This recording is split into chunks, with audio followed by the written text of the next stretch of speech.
Highly sophisticated There you go. recording stand. Favorite Greenville. Our technology department is lacking here, Faber.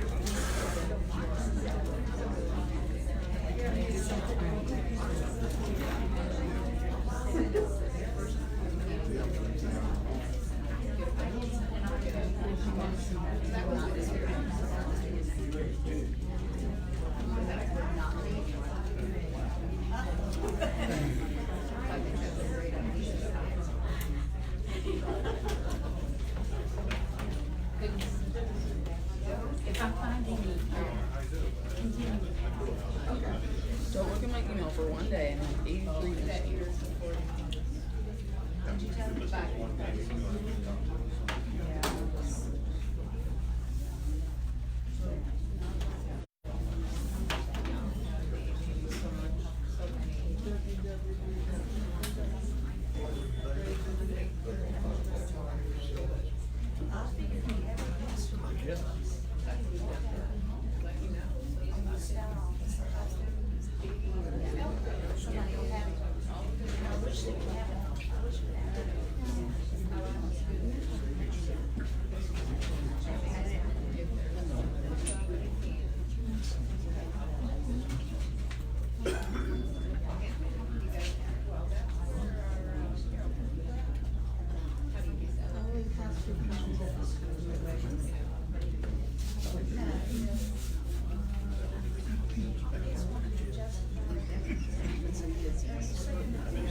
Anger. Talking about anger tonight.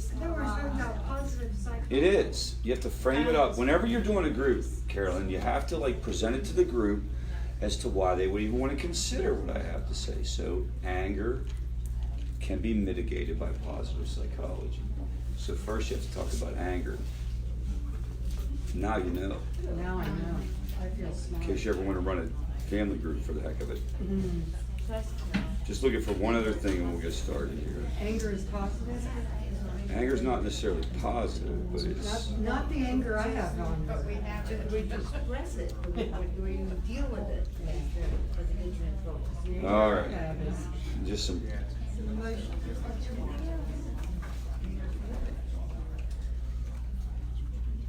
All right, guys, we're going to get started here. Do you want that screen up? Yes. I'm having trouble getting this thing to transfer right. All right, I'll just talk through it. Anyone have a sign-in sheet? Did anyone happen to grab a sign-in sheet? Will you get that? So, this sign-in sheet, guys, if you don't mind throwing your name and email on there, we would appreciate it. It's not mandatory, but we do like to try to stay in contact with people. And we have a newsletter that goes out, that type of stuff. So if you don't mind throwing it on there, that'd be great. My name is Rich Jones. I'm the CEO here at Faber Greenville. I'll talk a little bit about my background, but just to make sure that we're all on the same page, this is Family Recovery Group, okay? Everyone here for Family Group? Now, sometimes people will come and you're in recovery and you're here because you have to attend a certain number of meetings, that kind of stuff. That's fine. But if you're in here and you're in recovery, remember, if you share, You want to talk about it you want to talk about it in a way that's going to help the family. This isn't a recovery group for those of us in recovery. It's a group for families. So you're more than welcome to be here, but please make sure. And if you start down the road and you start sharing too much, I'm going to cut you off. I'm going to ask you to stop. Don't get angry at me about that. That's just me running the group the right way. Don't take it personal. So we have our recovery groups for individuals seeking recovery every day at noon. It's called All Recovery. We also have a Tuesday and Thursday evenings. Every day, Monday through Saturday at noon, and Tuesday and Thursday evenings. So we would encourage you to check those groups out as well. Tonight I'm going to talk a little bit about managing stress. I'm going to talk about how to deal with all the frustrations. I'm going to make some assumptions that some of you have gotten angry about this situation. Not that happens whenever people are out there using substances and treating their family like crap. Not that you would get angry, right? You don't have to make eye contact. I understand. And forgiveness, it's interesting. I'm going to talk about forgiveness, and the thing is with forgiveness, I'm not there's a timing to it. So if your loved one is still actively struggling, if they're out there using right now, or if something's happened recently, the forgiveness part of this might be a little bit hard to stomach or difficult to deal with. But I'm going to lay out a case that forgiveness is good for the person forgiving. It's not about cutting the other person slack or trying to let them get over on you. It's, do you want this stuff bothering you? Do you want this stuff eating you up from the inside out? And that's the idea of forgiveness. Before we get into that, real quick, this is who I am professionally. I've spent the majority of my career working in relatively traditional, quote-unquote, settings. And what do I mean by that? Clinical settings, outpatient mental health, outpatient drug and alcohol. Run 3 or 4 rehabs that I've helped start in various capacities. A lot of stuff in the mental health world. The co-occurring disorders, I don't know how many people have heard the term co-occurring disorders. Co-occurring disorders, when a mental health issue is present and a substance use issue is present. I left that side of the fence 6 years ago to come here and launch Favor. I didn't wind up in Greenville for Favor, but I wound up landing here, which is all good. And we started this thing 6 years ago. This is a little bit of a different idea. The idea here is everybody that works at Favor Greenville is in recovery themselves, including me. We all come with our own personal experience and our own personal perspective, and then we train them, certify, and I supervise everybody. We take them through a process, and so it's a mix of like the professional kind of academic training and the things that you need to be able to help people mixed with your own personal experience. But we really emphasize personal experience. You cannot work here if you don't have a background with this issue. And the idea there, guys, is at the very practical level, at a very pragmatic level, sometimes it's easier for a person who's been there, done it, to connect to somebody. And we know that when it comes to recovery, when it comes to treatment and recovery, or somebody getting better from this, the biggest challenge is actually engaging them in the process. Okay? If you look at outcomes around substance use disorder, what's interesting is the outcomes are pretty promising. About 70% of folks who stick it out and keep trying and keep coming back and keep trying and keep coming back will get better. The problem is, at most, and these numbers are kind of exaggerated, at most only 1 out of 10 keep coming back. Do you guys get this? Do you get the dilemma here? We have a solution, but what we say is so-and-so's in denial, so-and-so needs to hit bottom, so-and-so needs to want it, and they never want it and they never come. And so it doesn't matter how good what you're doing over here is. If you don't ever get to talk to the person, and when you talk to people who don't come for services and you ask them why, it's never about, I tried to get services and I couldn't find services. It's not, well, I tried to get into rehab and I couldn't get into rehab. It's never that, guys. It's, I'm not really sure I want to do it right now. I'm not sure I have a problem. Families get frustrated with that, and society has labeled that denial. And again, that is not denial. That is anxiety, fear. Well, let me take that back. In most cases, it's not denial. Denial does exist, and there are some people who are obstinate and going to push back no matter what. But a lot of times, it's fear. You don't know what you're getting yourself into. You think you have this story in your mind on how it's going to go that's probably not accurate. So the problem is the family, if you look at this graphic, and I'm sorry that it transferred like that, it's a little hard to see, the family winds up being the group of people that are closest to these issues. So out in the blue, this is Rich out here. I'm 5 degrees separated from the person who needs help. Hey, come see me. We're over here. Come to my treatment center. Come to my recovery center. Come see me. Come see me. But you see all the layers it has to go through before it gets to me. And really the people that know what's going down are y'all. Family and friends are in the mix. And so I'm in recovery 19 years from an opioid use disorder. I was in a car accident in 1999. Rear-ended at a red light. Totaled the car. Police come. Ambulance comes. All the above, right? Get taken to the hospital. Diagnosed with a neck injury. This is Western Pennsylvania in the year 1999. It's ground zero for Purdue Pharma planting their flag and telling doctors, don't let people feel pain. And for 2 years, I doctor shopped, and I developed a good old-fashioned narcotic addiction, 100% pain pills. I didn't know how to access these pills from the street. It wasn't like it is today. You really couldn't go buy heroin to substitute for pills. It was all pills all day, and I never had anyone say anything to me about it. I had a pharmacist on one occasion look at me and say, you know these things are addictive, right? And I said, okay, yeah, sure, for other people, they are. And the only reason she said anything was because I was really good friends with her husband. And then it took me out. It took me out, and it took me to some places in terms mentally and psychologically. It took me to a state of desperation. And no one knew what was going on with me. I was working for a healthcare system. I was working for the University of Pittsburgh Medical Center Health System, one of the largest in Pennsylvania, the largest in southwestern Pennsylvania.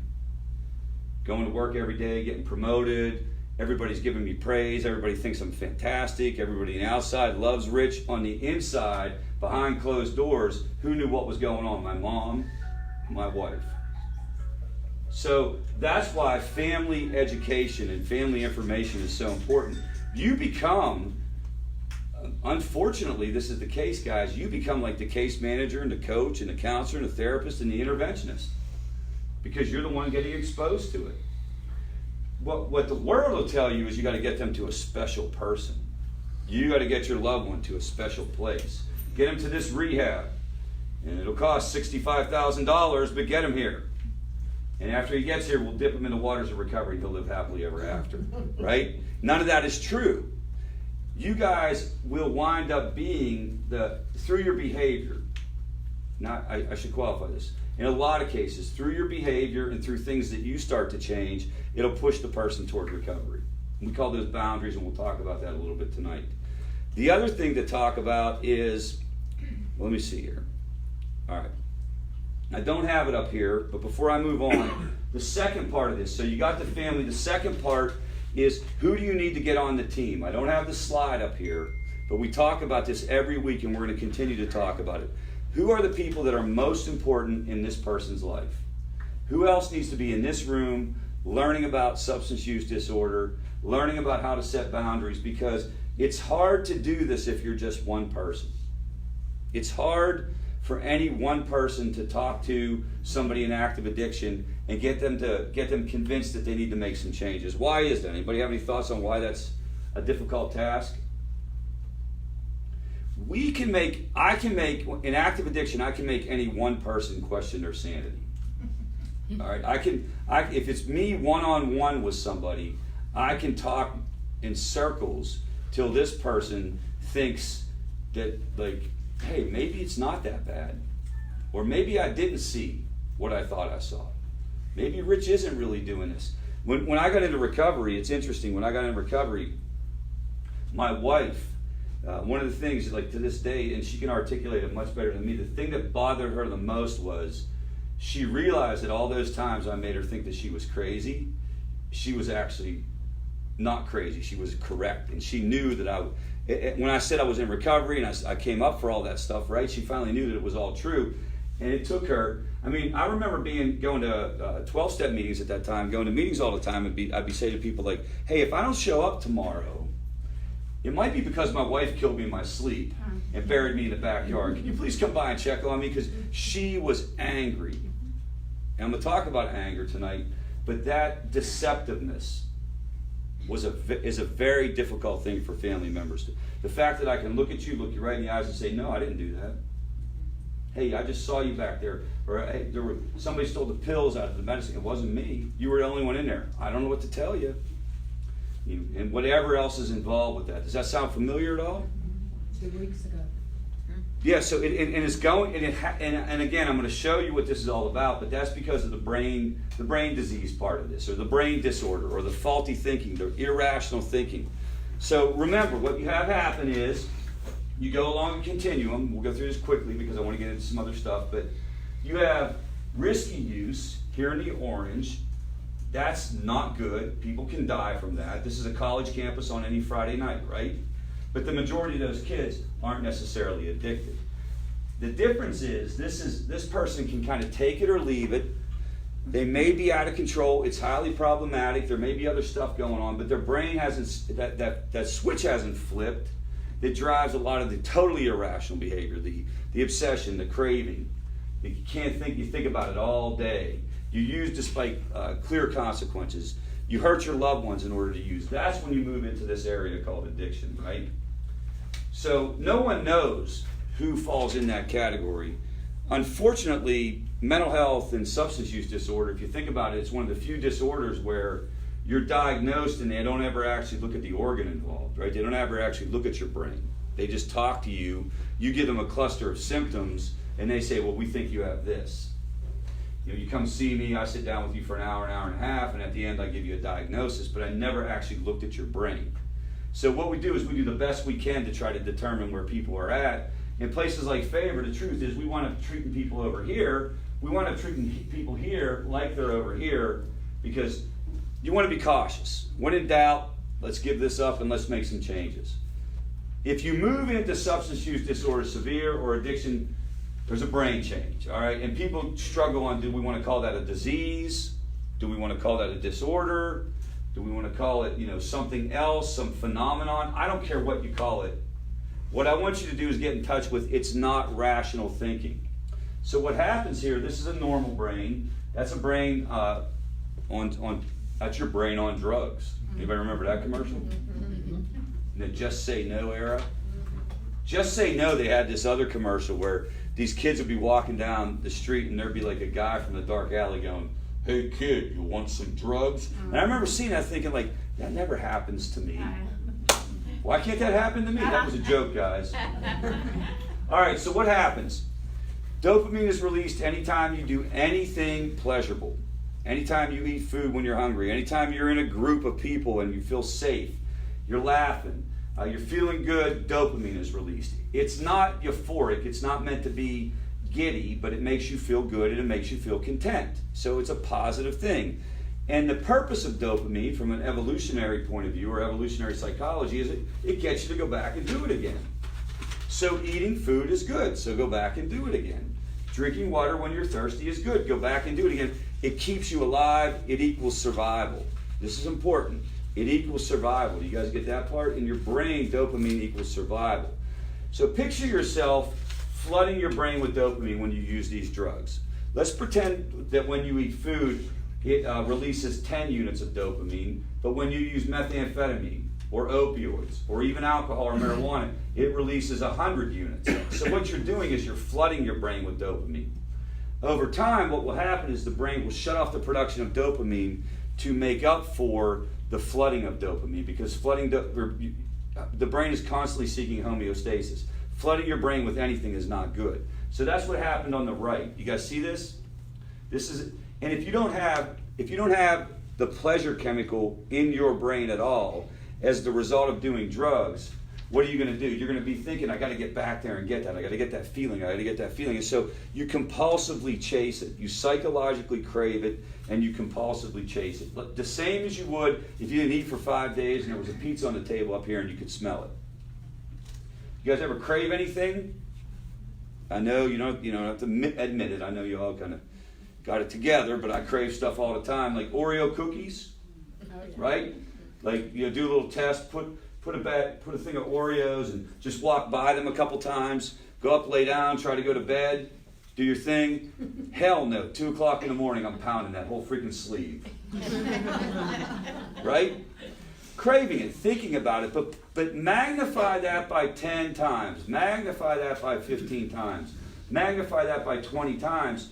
Now, this isn't an excuse for anyone's behavior, but it starts to get you in touch with, why would somebody keep drinking even though they're going to lose their job? Why would they keep drinking even though they're going to lose their wife? Why were they going to keep drinking whenever they're going to lose their best friend? You guys get this? There's nothing rational about it, and that's the point of this exercise.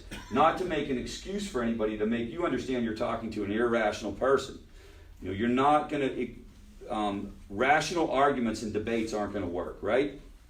So you start to talk about a team, and how do we put together a team, and how do we start to set boundaries and talk about interventions and those type of things. And we've talked in here before about where Favorite Greenville's at with the intervention process. So Favorite Greenville doesn't do the old school interventions that you see on TV. I don't know how many people have ever seen the TV show A&E Intervention. That's just a stupid, ridiculous show, guys. That's not even like how interventions are. They're really not that exciting, to be perfectly honest. Even when they don't go well, they usually don't go well by the person saying, I don't really want to do this, and they kind of leave. It's not like made for television stuff. I've done over 200 interventions, and I don't know that maybe 2 or 3 were dramatic enough to make it on TV. All right? They're really kind of boring, to tell you the truth. But they can be successful. They can be successful in getting a person to take a step toward recovery, in getting a person to do something about their problem. You go into it, you think, I want you to go to rehab, I want you to go to meetings, I want you to go back to your psychiatrist or your therapist or whatever it is. It's relatively successful in that regard. The problem is they're incredibly emotionally taxing, and most people who tell us at Favorite Greenville that they want to do an intervention don't actually want to do an intervention. They back out. One of the reasons they back out is because we don't charge. When I did interventions in my private practice, there was a pretty good way to tell whether somebody was serious or not, because they had to write a check. We're not going to charge for services at Favorite Greenville. We're very committed to not doing that. So we've gone away from the idea of interventions, guys. We refer you, if you're looking for an intervention, we refer you to another interventionist. We just don't have the manpower for that. But we do family meetings, and I want to talk about this for a minute and see where you guys are at, and have you ask me questions on how this works. A family meeting is all elements of the intervention except for what's called a bottom line. You guys know what a bottom line is? The bottom line is when I look at somebody and say, if you don't go to rehab, you have to leave the house. If you don't go to rehab, I'm no longer paying for college. If you don't go to rehab, I'm leaving the house. You guys, it's the ultimatum. Family meetings are the exact same process as an intervention, except there's no ultimatum. And now people say, well, why would anybody change? Why would anybody do anything? And the reason is, first of all, many times they want to. This is interesting. On many occasions, they're just kind of like, it just blows it up and it's what they needed to push it forward. The second thing is when they find out, this is why the team is so important. A lot of times in active addiction, when we're not thinking clear, we think that only like 1 or 2 people know. Do you guys get, like, we tell ourselves, oh, it's just my wife, she's just over the top. Or it's just my mom, she's just over the top. Or my boss is a jerk. You know, we tell ourselves a story, and when all of a sudden we get in a room with like 4 other people saying the same thing, the story starts to break down, and that will sometimes lead a person to saying, okay, I'll go check out. I'll go check out some help. So first, let's stop right there. Do you get the general premises? Because I was thinking about this, and I was thinking about how Favorite Greenville rolled for a long time when my phone number was on the front of that door, and I would do intervention after intervention after intervention, and how inefficient that was. Okay? And can we get families and empower families to have conversations without Rich having to be in the room? Especially if you have to do it multiple times. Can you guys get in touch with that part? What if he goes to rehab and it doesn't stick? What if he goes back to meetings and they don't stick? So how do we empower the family? Any questions about the first part? Any questions about the team? Or any questions about the general idea of a family meeting? That makes sense? Okay. So what do you do in a family meeting? The first thing you do is you talk to the other members of the team and you say, when can we have a family meeting? and somebody has to assume responsibility for scheduling that. Okay, so Saturday morning at 9 o'clock, come on over. Aunt Sally, Uncle Joe, Mom, Dad, they come pulling in the driveway at 9 a.m. What are they doing here? They just want to talk. We just want to talk, right? So just come in, we're having the kitchen table, and yes. Back up, how do you get them to come? Well, maybe they're at the house. How do you get them to come? You tell them you're having a family meeting, and we're all going to be talking about you, and we recommend you come. Okay? I mean, picture yourself being in active addiction and being told that. I would be there the night before. I do not want everyone getting in a room talking about me without me there to defend myself. So we're going to get together, we're going to talk, and then the person, you get them there, they come in, and you keep it as simple as this.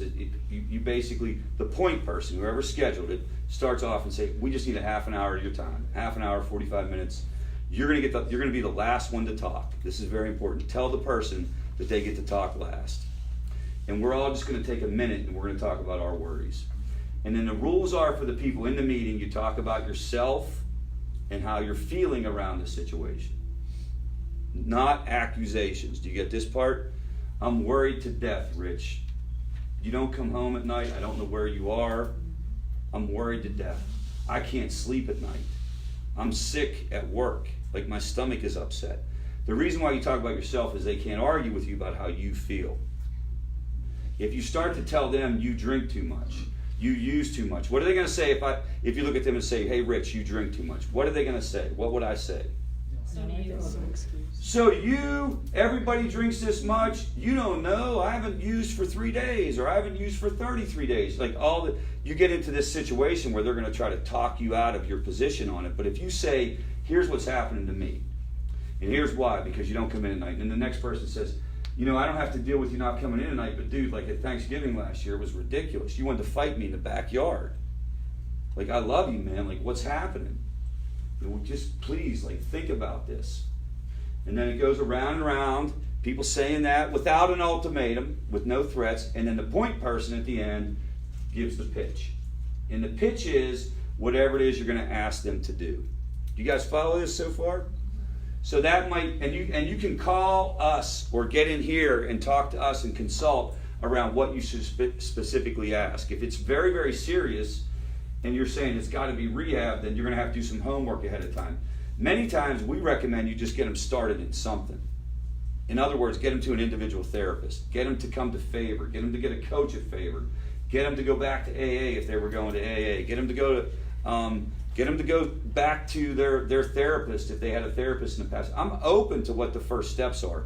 I'm a little different in that regard, guys. A lot of people would say it's not successful unless you get them in rehab.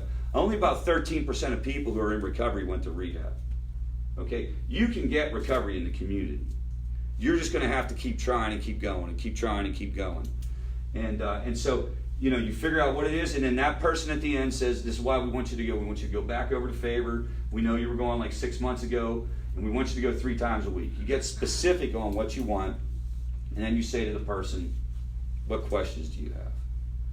And this is the only part where I would think it would be helpful to have a professional there, because sometimes this can go on way too long. Sometimes the justifications and the questions can go on way too long. What we would recommend is you ask some questions, you explain it, maybe you negotiate a little bit. He says, I'm not going to go to rehab, but I'll go to counseling. Okay, we'll do that, whatever it may be. And then the point person says, okay, we're done. Here's what's going to happen next. We're going to get together again next Wednesday, or we're going to get together again on Friday to see where you're at with it. And then we'll figure out where we go from there. You want to leave it vague like that, because that'll mess with them. Because where are you going to go from there, in our mind, when we're using it, is you're calling the SWAT team to take us to rehab, right? You're going to get the straitjacket or something. We don't know where we're going to go from there. Now, if family meetings don't work, then we do recommend that you come back and you do start talking about to get a professional in the room. All right, but you want to try to get this done in the least intrusive way, for several different reasons. One is people are more likely to be successful if it's less intrusive. I mean, don't get me wrong, you can make a person go to rehab. You can have the biggest blowout in the world. You can have all the threats and all the ultimatums hanging over their head, and many people go and do well. But I'm telling you, like, having run rehabs, I've been on the receiving end where the first 2 weeks in the program, I was trying to talk them down from the anger that they had toward they got ambushed at an intervention. Do you know what I mean by that? You got ambushed. They thought they were going to grandma's birthday party, and they walked in, and they all had a letter saying, you suck because of this, you suck because of that, and if you don't go to rehab, we're taking everything you own and kicking you out. Your turn, Uncle Joe. Yeah, man, I don't know you quite as well, but you suck. And you suck because of this, and you suck because of that, and we're gonna, I'm never gonna talk to you again if you don't go to rehab. Like that, and people will be like, okay, I'll go, but they're pissed. So if you can get it done without that, you want to try to get it done. The other thing is you can do multiple family meetings. This is interesting. I've seen this happen before. I've seen people do it over and over and over again until the person engaged. What questions do you have about that process? I have a question. Yes. What are you supposed to respond when you're talking to your child who you believe is in active addiction, and you try to tell them, as you suggested, this is what your addiction is doing to me. I can't sleep. This is killing me. I cry rivers all the time. I worry. And they turn around and say, so it's all about you. This is all about you. Yeah, so this is a great question. You don't respond at all. You got to understand he's saying that because he doesn't want to hear what you're saying. You just shut up and let it go and let it hang there in his head. You guys get that? You don't. I'm not suggesting that the person's not going to lash out at you just because you talk about yourself. I'm just suggesting that they don't have any facts that they can argue with you on. They can't tell you that you don't feel the way you feel. They can say, I don't want to hear the way you feel. They can say what he just said to you, but your job would be to make sure that they know how this is impacting you. Because remember, most of us that are in active addiction, and our brain is like that, we are good people who are twisted because of this. We are not sociopathic. It's not the way the world tells the story. It's not the stereotypes. I'm not going to tell you that of course there are narcissists out there, and of course there's actually a higher incidence of narcissists among people who are addicted. General population is around 3 to 6%. If you put like sociopath and narcissism together, 6%. In addiction, it's 18%. So what is that? 3 times more likely. But that's still 82% that aren't. That means that the odds are you're talking to somebody who's a good person who is trying to avoid the emotional pain of what you just said. So he's lashing out at you. So the deal would be don't argue, don't say anything back, basically repeat it again. Basically say like, I cannot stand the way I feel. I can't stand the way you're making me feel. And yes? Is there a bad, good time to do this? One of the reasons we've delayed doing it is she's comfortable where she's at. She has a roof over her head, she's not paying. No, it's a great question. Carolyn's question is on the timing of this. So when would you do a family meeting? It would be when you felt like things were escalating. And typically the type of stuff that go down, like, I think this is getting dangerous. Or something happens, a DUI, or something happens and somebody loses a job. You could do it at any point in time. Don't get me wrong. You can do it at any point in time. But those are the things that usually push somebody toward it. And there's always a judgment call on whether you need to do it or not. There's a lot to be said to like, I'm going to kind of like hold my boundaries and I'm going to watch what's going on here, and I'm not going to put the team together. Until she gets kicked out. Do you guys understand the team part of this though? The team part of this, you cannot do an intervention or a family meeting if it's just you. That's not an intervention, that's called a conversation. And if you're talking to somebody like that, it's called an argument. Right? So you gotta have at least, I'd say 2 or 3 people there. If you can't get, like, say, a roommate to come, does that, that's gonna screw it up. Yeah, I get your question. Like, you want the person who's closest, so a roommate would be good, but you might not always be able to pull that off. So in my case, if it wasn't like this, my wife knew what was going on, and she was kind of like spearheading a lot of the let's change rich initiatives that were going on at that time. But let's pretend it wasn't like that. Let's pretend my mom was more concerned, and my wife thought it was no big deal. That's a situation where you can't do anything unless my wife gets on board. For obvious reasons, right? If it's a roommate or a boyfriend or a girlfriend or something, sometimes, you know, it's not quite as important. I will tell you, in an ideal world though, you have the people that are closest to them together. And I've done a boatload of interventions where people that were there were people that were using with them. Oh. When I was really in my groove and doing a lot of these, I got really good at getting the other people that were using to come along. Again, it goes back to the stereotype. They're not these evil people who want to see everybody go down because they're going down. They had compassion, for lack of a better term. You know, they weren't ready to go. And I'll never forget many, many occasions they would say, my family isn't even asking about me to the person. My family wouldn't even do this. It's incredibly powerful to the person that you're trying to go. If they can get in touch with the idea that you guys, they're calling you a pain in the ass, right? That's what they're saying. Understand that there's nothing legit about what they're saying either because of this. What's coming out of their mouth is not reality. It's their version of reality through this irrational lens. But many times, people will get in touch with the idea that thank God my family put this together, or my boss put this together, or even the probation officer, I've seen that go down where thank God he called me on it.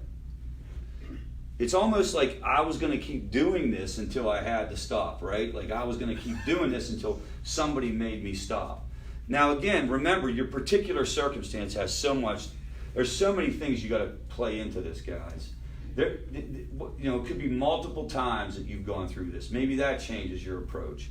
The age of the person is going to change your approach. The younger they are, the harder it is to get through this stuff. The harder it is to get a person in touch with the idea that they're out of control, right? So you got to take this and put this through your individual lens. I didn't bring any of the call line cards in here, but we have a consult, make a phone call, consult with the person on call, talk them through. A lot of times people say, I want to talk to you, Rich, I want to talk to you, and I get that, and that's how it was for a long time, but guys, I can't do that anymore as much as I used to. I won't say I can't do it at all, but I can't do it as much as I used to because of my other duties.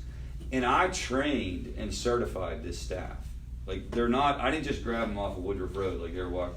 And everybody has a learning curve, and they're not all, but they're pretty good, and I supervise them, and every Tuesday I meet with them, and so anything that's going on can be brought to me, and I can tell them what to do, if that makes sense.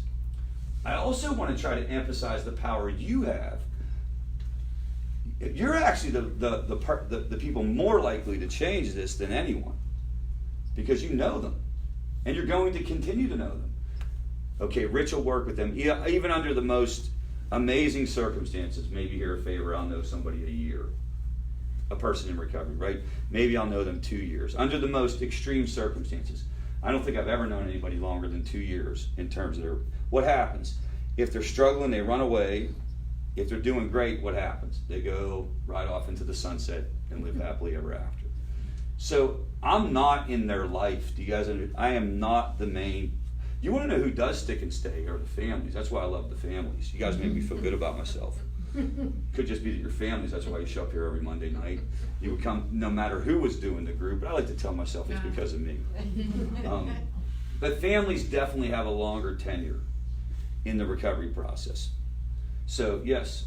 What's a good way to handle it if it's like a son-in-law situation, and your daughter is on board and wants to change, and you're willing to help and be supportive, but his parents are kind of in denial and, well, we're not going to pay anything, or we'll show up, but we're not going to say anything, and it just gives another person to continually run to and kind of work the system. What's a good way? It's a great question. It's almost like you have to identify who do we need to have the meeting on, right? Like who's the intervention on? And in a case like that, it could be where your daughter maybe needs to come on board to try to get this side of the situation on board. You might have to think of it that way, almost like, how do I get his mom or his dad? And your daughter may have to help you with that. And it goes to a really big question. How do you get somebody exposed to this information if they're refusing to get exposed to it, right? We've talked, possibly people can go online and they can look at stuff like this will be on my Facebook page tonight. You can learn from that. Can you cut deals with people and get them to at least one meeting and make sure if they're coming to any one meeting, it would be an educational session. If you can't build the team, it's probably because, well, I shouldn't say probably, a lot of times it's because of lack of knowledge. They have no clue what they're dealing with, or they tell themselves it's not what other people say it is, because if it's that's too big of a deal, right? So how do you try to get them here, you try to get them to hear this stuff. What other questions about the team or the intervention? Yes? My daughter agrees to come, and she's on board, but she don't come. So she says I'm coming, but she'll never show up. And she doesn't show up. So, so the idea would be it's picking the target of what the actual, what the intervention or what the meeting would be about. So she said she's going to come, she says she's going to come, she says she's going to come. That's clearly not going to work.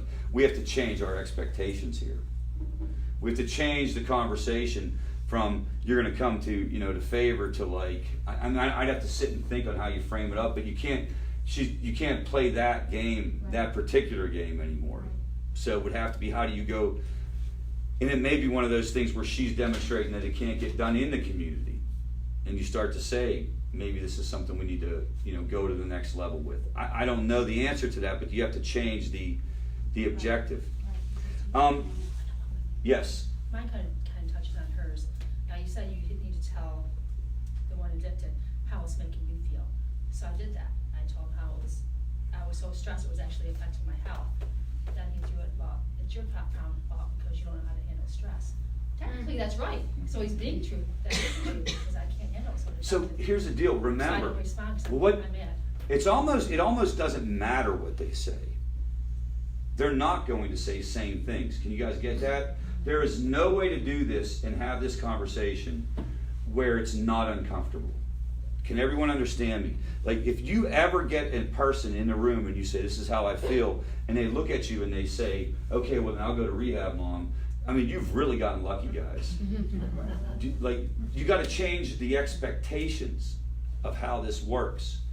They're always going to say stuff like, well, that's on you. So I ignore that now. And you're trying to let that knowledge or that information work on him toward the change. And remember, this is the first step in the process. You might come back a month later or 2 weeks later and say, now we are going to do some ultimatums. You guys get that part? And the ultimatums are typically the things that people really don't want to do off the bat. They're very difficult. It's, if you don't go and get help today, you can no longer live in our house. You're right. So it's very difficult. And that's the part that you could do. That's the part you would do if it continues down that road.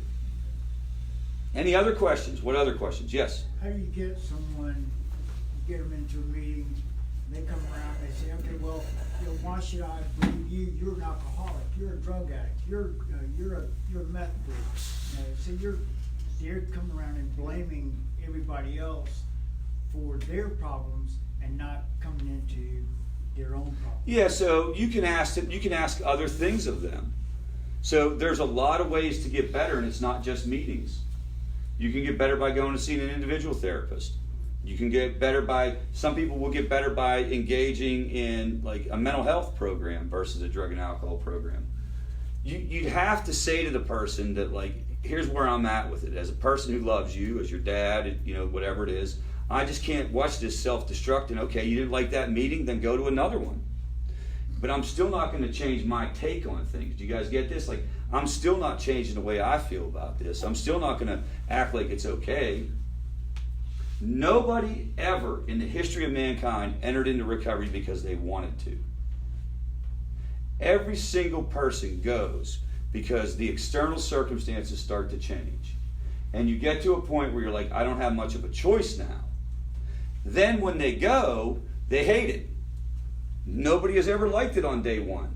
If anybody came into my rehab and said, this is spectacular, I'm really happy to be here, we would call the psychiatric unit and say, this is not normal. So the deal is, what can you do? The only thing you can do as families is try to put boundaries up to keep the person going. And so the deal, there will be all these excuses, guys. So the excuses go like this. Everybody in the meeting was too old. Everybody in the meeting was too young. You know, everybody, too many left-handed people, too many right-handed people, too many women, too many men. Guys. You know, there weren't, you know, all this stuff. All they did was talk about drugs and alcohol the whole time, and that triggered me. You know, I don't want to be around these losers. All of the above, right? That is, and as a family member, what we recommend you say is like, okay, well then, where else can you go? Because I'm still holding the line. Your life is too important for me to act like it's okay. So, and then at Favor, we cast a wide net. We don't even say it has to be meetings. Do you get that part? Like, we even go beyond meetings. A lot of places would say go try different meetings. That's the easiest thing to do because there's a bunch of meetings. But we would also say, okay, well, maybe you need to see an individual therapist. You know, because if you have an individual therapist, maybe there won't be anybody in there that rubs you the wrong way. Do you get this? But what you have to get away from is the fantasy that they have presented to you on TV, the fantasy that they've presented to you in recovery conversations that goes like this. Let your loved one hit bottom, and then they're going to be thanking you, you know, that they're going to rehab. They're going to be thanking you that they're going to a meeting every day. They're going to be thanking you, and they're going to be happy about it, and they're going to love you for it. And that ain't happening for a while. Tell anyone no. Do an experiment. Tell any of your other kids no, even if it has nothing to do with addiction. Tell if somebody works for you, tell them no. You know, people do not want to be told what to do. They don't want to be told no. And whenever addiction has a hold of you, it's magnified. So don't expect people to be pleasant about this process. Now, some people will be darn right dangerous, right? That, there's nothing you can do about it. You need to get away, step off, set boundaries, get back. You guys get that part. I'm not talking about the dangerous person. I'm talking about the mean person, you know, the person who says wild stuff to you. But that I would be thinking, what else can I throw out there? How do I hold the line?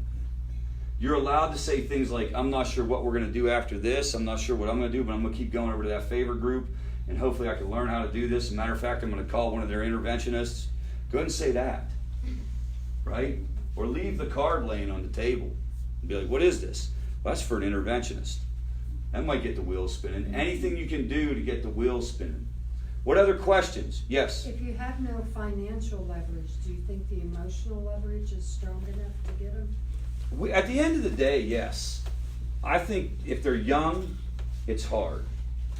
If they're young, young people are able to put things out of their head a little bit, like developmentally. I don't know if you all know this. First of all, is there anyone in here that's between the ages of 16 and 26? Are you really?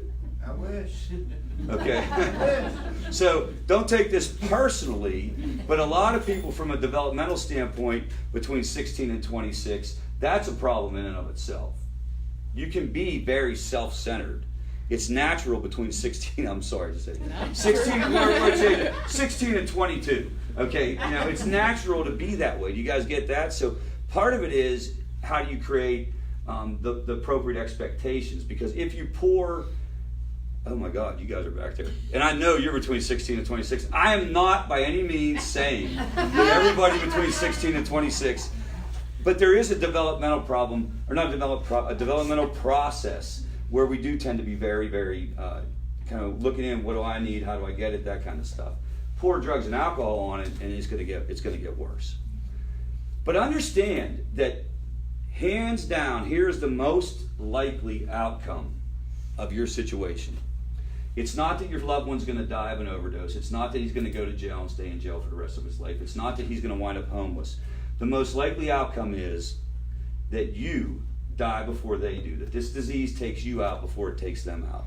Stress-related issues, anxiety, depression, your loved one will milk you for everything you have until you start saying no. Because of the nature of addiction, right? Because of that. That is my brain when I was using. That is not rich. That is my brain.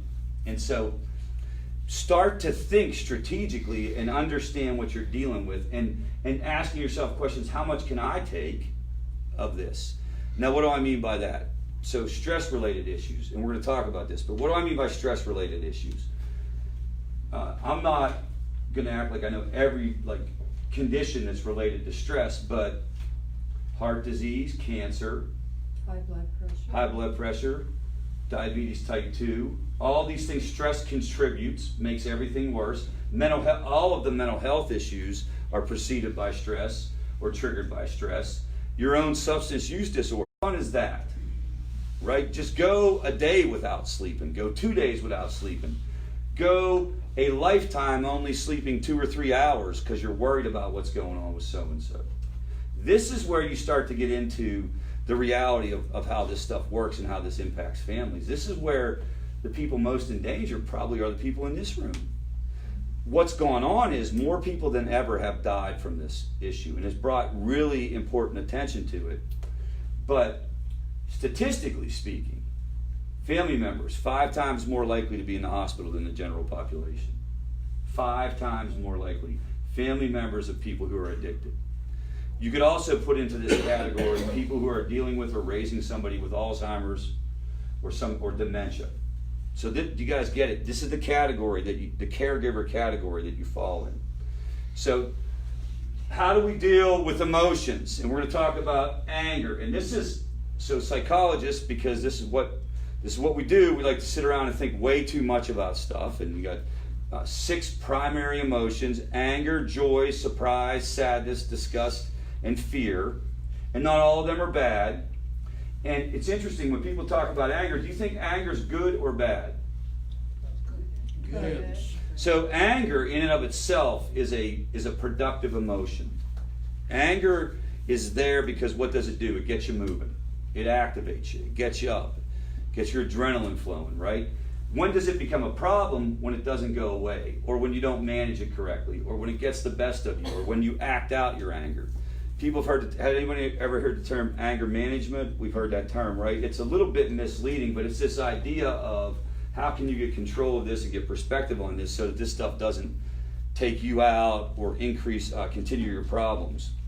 And the idea is, now for you guys, you can probably think of situations where this goes down. There's probably a repetitive situation in your relationship with your loved one where something happens, you blow up, or it turns into a fight, or it makes, in your mind, it makes the situation worse, or you say things you wish you wouldn't have done, or you do things that you wish you wouldn't have done, or you give in, you say yes when you wish you would have said no, or you say you bless somebody out and you just wish you wouldn't have gone there because that didn't do any good. Can anyone relate to that? I know I can. Yeah. I didn't do it today, but I did it yesterday. I'm sure I did. Right?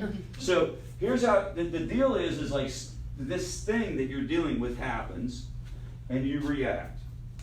And the idea would be, can you do something different in the middle? So the first step would be, can you identify what that repetitive experience is for you? What is the thing that happens with your loved one? And you don't have to share it. You want to be thinking of it.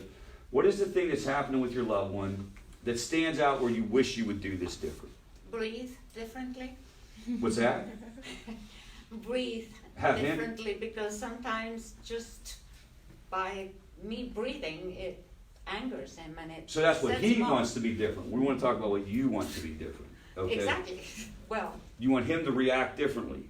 I no matter what I do, how I change the script, it just doesn't seem to, because it just depends on what his mood is. It's like living with an angry dragon.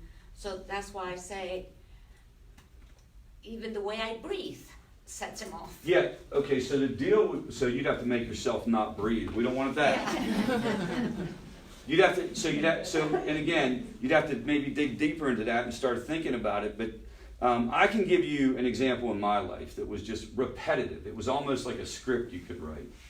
So how it would work is I would be okay for a while, and then I'd go out, I'd have a couple drinks, I'd do whatever, and then I'd go off the deep end, man. And I'd be going all night, or I'd be going for the whole weekend or whatever. I'd just be out there doing my thing, and I would come back, okay, and my wife didn't know this, and I didn't really even understand it about myself, but I wanted to fight. I wanted a verbal altercation to go down.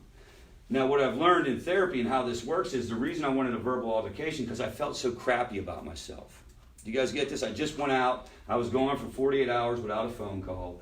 This is way back in the day when there was no cell phones.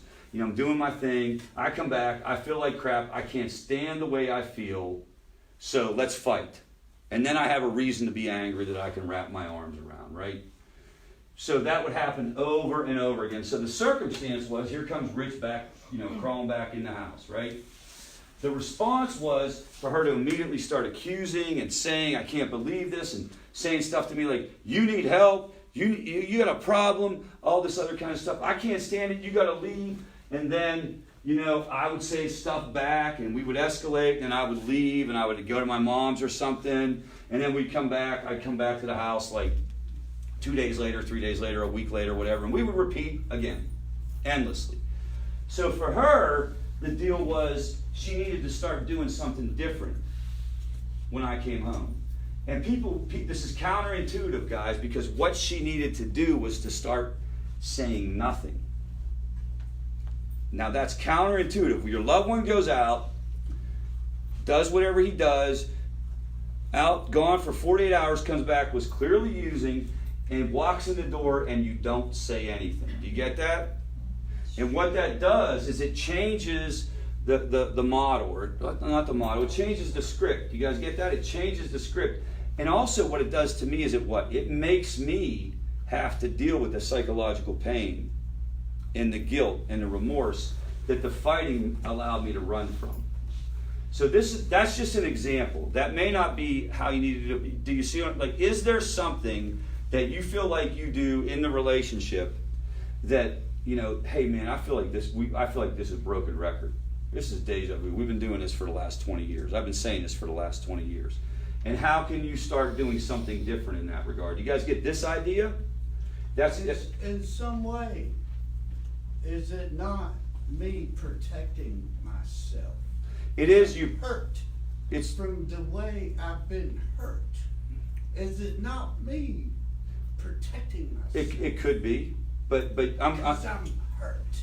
You're so hurt. Okay. You're on that side of it, just like I was on that side of it. The deal is, as a family, how do you pause? Because here's the thing. As I said that you are part of the solution, you're not the ultimate solution for those of us who need this. So like if you're hurting, or I'm hurting, or whoever's hurting, or we can't stop, that's where like specialty services come in, or groups come in. Do you guys get that? So you're trying to figure out as a family member, what can you do to change the pattern? You get this? Again, like looking at it from a family angle. If you're looking at it from a recovery angle, it's a whole different conversation. What I would need to put in there as a recovering person when I was doing this is different than what I need to put in there as a dad. So that's an example. You can play it through your own scenario. You can look at it from your own scenario and try to figure out what you need to do. But once you start changing your responses, the person starts changing their responses. This is just a big picture kind of way to say this. But the bottom line is the thing that'll force your son to start changing the way he talks to you, or anyone to change any behavior, is you changing your response. And that could range from what I just said to like something much more obvious, like, no, I'm not giving you $50 when you freak out. No, I'm not coming and bailing you out of jail if you get another DUI. Like, it could be really obvious stuff too, right? I also think there's a lot of subtle stuff that happens though. Many times families know about the obvious stuff. To your point, financial stuff always kind of comes up. I'm paying for the apartment, I think I'm going to stop paying for the apartment. Or, whatever, I'm paying for college, and I think I'm going to stop paying for college. But there's a lot of other stuff that goes on that you can start to try to change. You can start to try to change your end of it.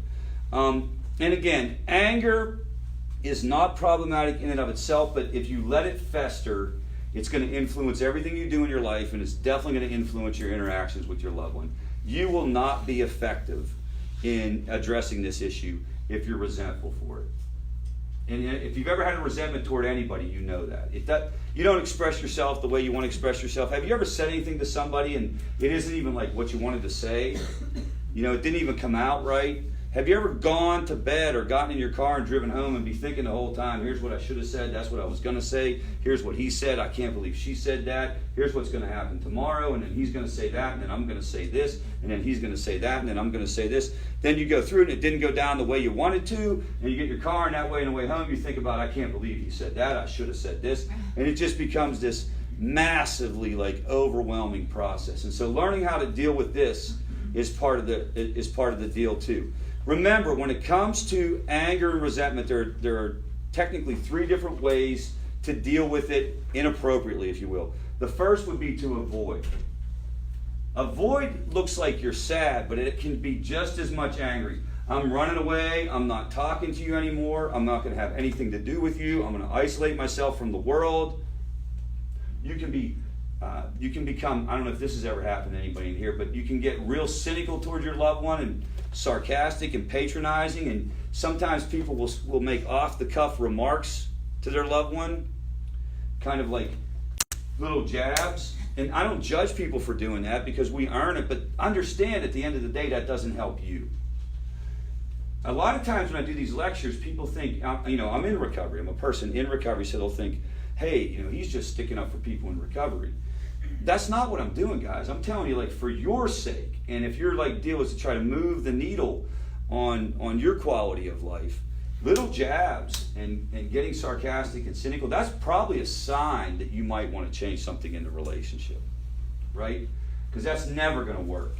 Don't take phone calls. Now, a lot of times you can get angry, or they can get angry at you, or you can get angry, and you can just straight up attack. And you can attack verbally, you can attack physically, you can attack, it involves trying to hurt people, humiliate people. I don't know how many people have you ever just lost it, man, and the things that just come out of your mouth, you're like, holy hell, where'd that come from? I got freaking Lucifer in here just came out, right? Just all this stuff you say, and you can't bring it back. And then, of course, you have physical attacks, too, which is the worst of all. Then you get into where you're attacking people in your head. I sort of talked about this a little bit now, but you're reviewing the incident over and over again. Well, I wish I would have said that. How many people have you ever driven to work and not even known how did I even get to work? The whole time I was thinking about what I was going to say to that guy, or what I was going to do to that person. You fantasize about their demise. You have the movie going. You got the script going. You go, here's what's going to go down. It's the hamster wheel, right? Yeah, we talked about this. All right. And it becomes this cycle. You can get, and so you get over here. These are all just different scenarios, but this would be a scenario where your loved one was sober for a while, maybe he used again, right? This is what happens. I can't believe he just used again. And you start ruminating on it. I should confront him. He'll just deny it. You guys, I don't know if you know or not, but you do with me. It's a lot of times like as if I'm your conscience. Which is kind of scary, right? Because who wants to have me as a conscience? But you do this stuff, guys. Like, you'll say to me something, and I'll say, well, you could do this, and then you'll say, but he'll just do that. And I'll say, well, then you could try that, but he'll just say no to that. And you're doing it in your head all the time. You're doing it. And so the idea would be, how do you step back from that, and you figure out, and you figure out, here's my plan, and here's how I'm going to respond.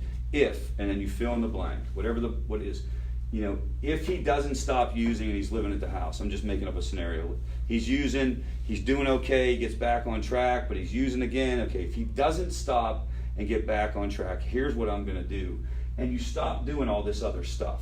You stop trying to figure out all the other stuff. What if you sit down and try to figure out your plan whenever it's not hitting the fan, like when the crisis isn't on you? And you start to say, strategically, here's where I'm going to go with this. There was a person who used to come to family group. He doesn't come anymore. The situation has changed for the better. But he used to talk about, he called it a business plan. I need to have a business plan for what I'm going to do with this. And people are like, that's kind of crass. That's kind of cold.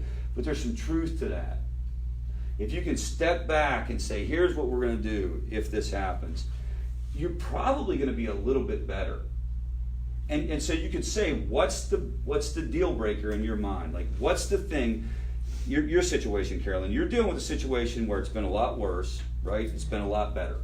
You guys get that? So you have frame of reference, a lot worse, a lot better. So you're kind of here, but you start to say to yourself, what's the deal breaker? This is you and your husband talk. What's the deal breaker that would make us crank this thing up? And instead of like just thinking over and over again, here's what I'm going to do. Here's what we should do. Do you guys get that? And Start to apply I would that. just encourage people, that's where, for me anyway, the coach has been so vital. Yeah. Because they've talked to me through, okay, well, what if she does do this? Then what are you gonna do? Yeah. And to just have that person to sort of role play almost. Right. Right. I can tell you that it's very unpredictable on what it would take for any given person to be like the thing that would really wake them up and take a look at it. And it's very different. I mean, for me, I'll tell you this. This is and I have a podcast on my blog called Recovery Cartel. There's a podcast of my wife and I do a show called Recovery Cartel, and she talks about her experience with me through this process. And she told me 100